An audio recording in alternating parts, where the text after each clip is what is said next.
Well, I think obviously there have been some ups and downs, but I would say over the 20 years, or 22 years now, since the roundtable talks,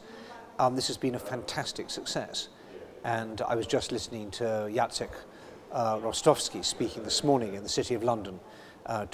in Mansion House, and speaking as a country which over 4 years has grown by 15% at a time when the rest of Europe has grown by nothing,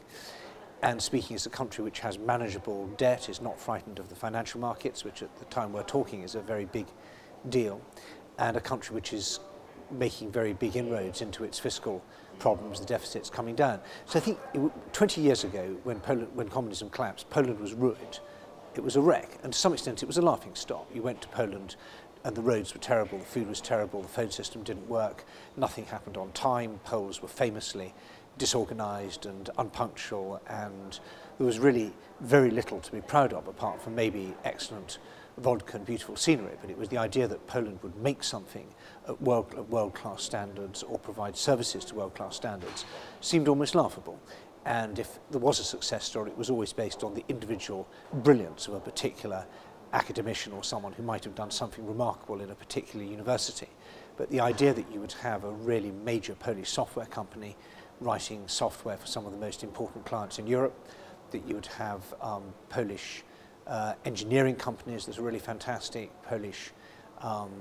services, other services, professional services companies, that Poland is a fully integrated member of the European economy, would have seemed a really remarkable achievement, and that's true. And it's also, I think, the case that Polish politics has become a lot less weird. And I grew up over the last 20 years with people like Tymiński, crazy people like Tymiński, Lepa, Giertych, these exotic fringe politicians who were good for a laugh, but you certainly would not want the feeling that they would be part of European decision-making. And I would say, unfortunately, that the Kaczynski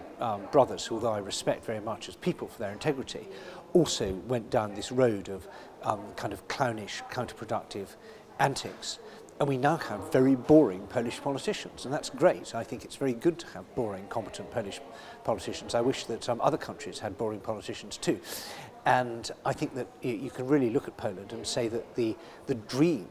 that we had in 1980, if anyone could have told me in 1980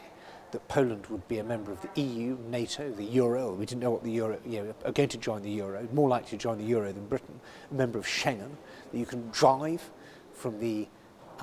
in fact, you can drive all the way from Tallinn, but to drive from the Polish-Belarusian border to the southern tip of Spain without showing your passport once, unless you're naughty and get in trouble with the police. But that would have seemed an absolutely astonishing achievement. So I think that we